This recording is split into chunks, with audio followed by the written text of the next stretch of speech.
Day ആണ്. ഇത് തന്നെ ആദ്യമായിട്ട് ഒരു മധുരം വെച്ച് തുടങ്ങാമെന്ന് ഞാൻ വിചാരിച്ച് ഞാൻ ഒരു അരിപ്പായസമാണ് ഇന്ന് ഉണ്ടാക്കിയേക്കുന്നത്. നിങ്ങളെല്ലാവരും എൻ്റെ വീഡിയോ കാണുമെന്ന് പ്രതീക്ഷിക്കുന്നു. അതിൽ എന്തൊക്കെയാണ് ഞാൻ ചേർത്തേക്കുന്നത്, എങ്ങനെയാണ് അതെല്ലാം ഉണ്ടാക്കിയേക്കുന്നതെന്ന് നിങ്ങളെ ഞാൻ കാണിച്ചു തരാം. ഞാനൊരു 200 ഗ്രാം പുഴുക്കലരിയുടെ പായസമാണ് വയ്ക്കാൻ പോകുന്നത്. അതിനകത്ത് അത് വേവാൻ ആവശ്യമായ ഞാനൊരു 5 കപ്പ് വെള്ളമാണ് ഒഴിക്കുന്നത്. പുഴുക്കലരി ആയതുകൊണ്ട് അതിന് നല്ല വേവുണ്ട്, പായസത്തിന് നല്ലവണ്ണം വേവുണ്ട്. ഒരു 8-10 വിസിലും ഇതിനടിക്കണം.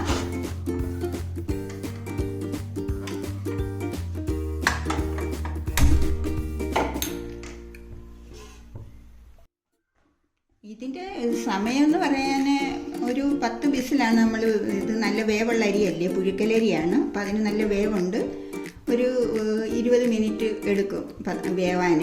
ആ സമയം കൊണ്ട് നമുക്ക് ഇതിനാവശ്യമായ ശർക്കര പാനി കാച്ചാം.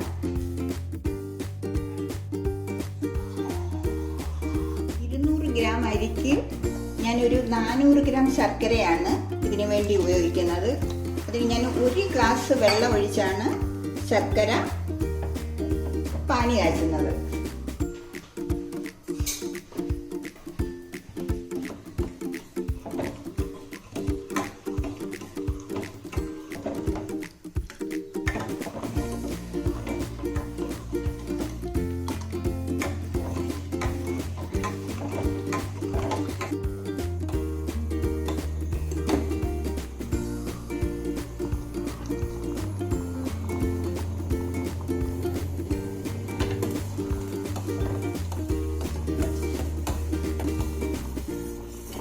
ശർക്കര നമ്മൾ പാനി കാച്ചുമ്പോൾ അധികം സമയമൊന്നും വെക്കണ്ട. ഒന്ന് തിളച്ച് പിച്ച് കഴിയും, ഒരു 2 മിനിറ്റ് കൂടെ വെച്ച് കഴിഞ്ഞാൽ നമുക്ക് അത് ഓഫ് ചെയ്യാം. അങ്ങനെ നമ്മുടെ ശർക്കരയുടെ പാനി റെഡി ആയിട്ടുണ്ട്.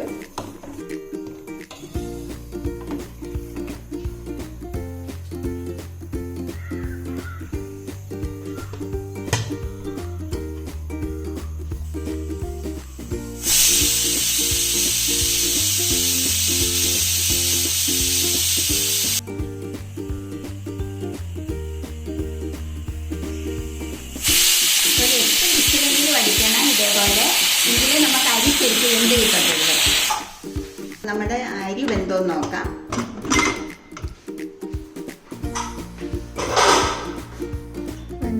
ഇപ്പൊ നമ്മുടെ പായസത്തിന്റെ അരി ശരിക്കും വെന്തിട്ടുണ്ട്.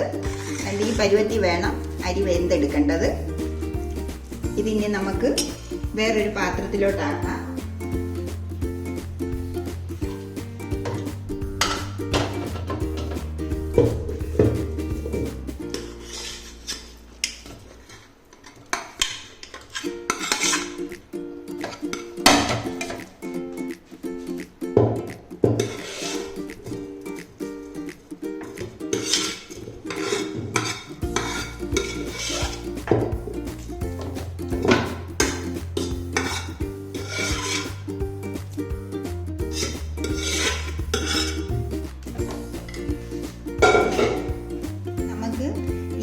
നമ്മൾ കാച്ചി വെച്ചേക്കുന്ന ശർക്കരപ്പാനി ഇതിനകത്തോട്ട് ഒഴിച്ചു കൊടുക്കാം.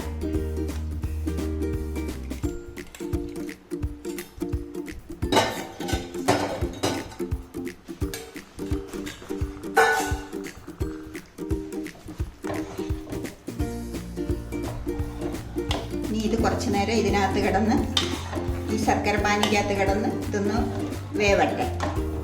ഈ മധുരമെല്ലാം ഈ ചോറിൽ പിടിക്കണം.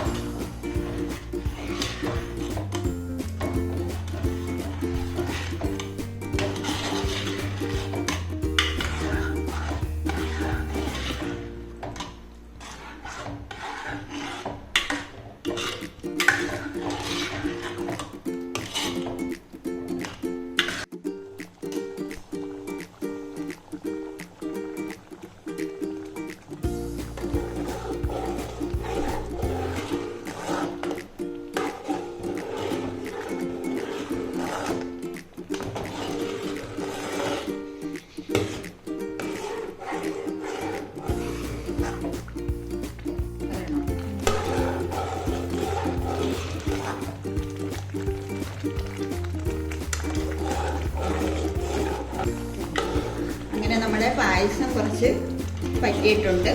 ഇനി നമുക്കിതിനകത്ത് ഞാൻ ഒരു തേങ്ങയുടെ പാലാണ് എടുത്തേക്കുന്നത്. ഞാൻ 3-ാം പാൽ എടുത്തിട്ടില്ല, 2-ാം പാലും 1-ാം പാലും എടുത്തേക്കുന്നത്. ഞാൻ 2-ാം പാൽ ഇതിനകത്തോട്ട് ഒഴിക്കാൻ പോവാണ്.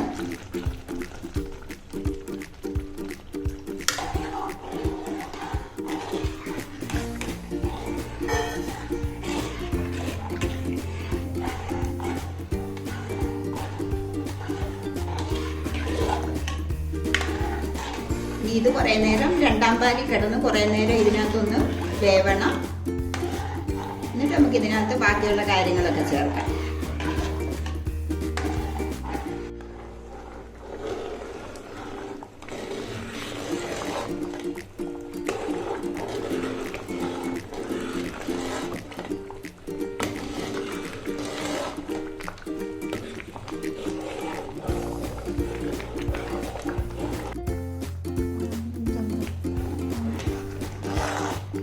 അപ്പം നമ്മുടെ പായസം ഏതാണ്ട് കുറുകി വന്നിട്ടുണ്ട് 2-ാം പാൽ ഒഴിച്ച്. ഇനി നമുക്കിതിനകത്ത് കുറച്ച് പൊടികളൊക്കെ ചേർക്കണം. 1 സ്പൂണ് ജീരകത്തിൻ്റെ പൊടി, 1 സ്പൂണ് ഏലക്കായും പഞ്ചസാരയും കൂടി ഇട്ട് പൊടിച്ചതാണ്, 1 സ്പൂണ് ചുക്കുപൊടി. ഇതെല്ലാം കൂടി ഇട്ട് നമുക്കിതൊന്ന് മിക്സ് ചെയ്ത് എടുക്കണം.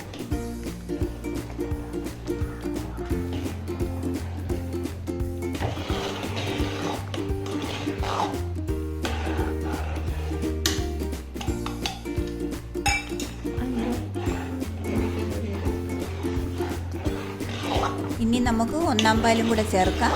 എന്നിട്ട്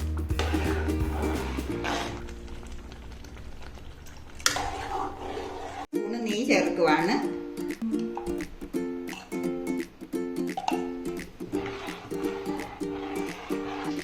നെയ്യ് ഒഴിക്കുവാണ്.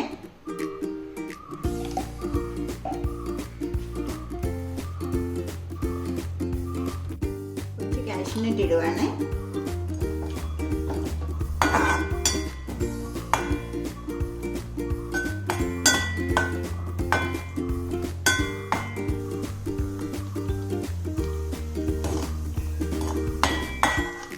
കുറച്ച് മുന്തിരിങ്ങ ഇടാം.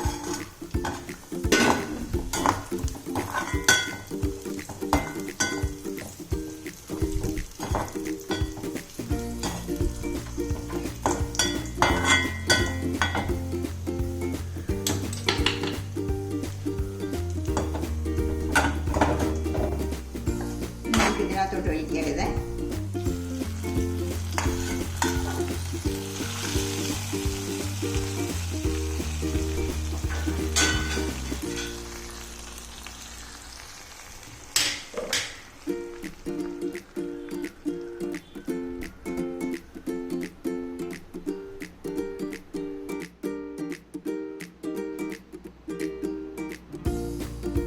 അപ്പം നമ്മുടെ പായസം അങ്ങനെ റെഡി ആയിട്ടുണ്ട്.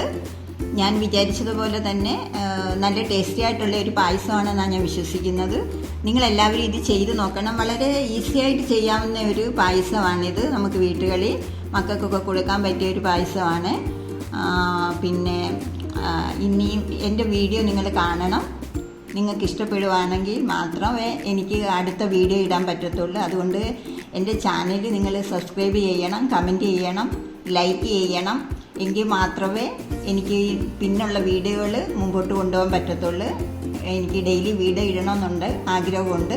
പക്ഷെ നിങ്ങളുടെ സപ്പോർട്ട് ഉണ്ടെങ്കിൽ മാത്രമേ എനിക്ക് എൻ്റെ വീഡിയോകൾ മുമ്പോട്ട് കൊണ്ടുപോകാൻ പറ്റത്തുള്ളൂ, ഡെയിലി ഇടാൻ പറ്റത്തുള്ളൂ. അതുകൊണ്ട് നിങ്ങളുടെ എല്ലാവരുടെയും സപ്പോർട്ട് വേണം എനിക്ക്. എല്ലാ ദിവസവും ഞാൻ ഓരോ വീഡിയോ ഇടുന്നതായിരിക്കും. അടുത്ത ദിവസം വേറൊരു വീഡിയോ ആയിട്ട് നമുക്ക് കാണാം.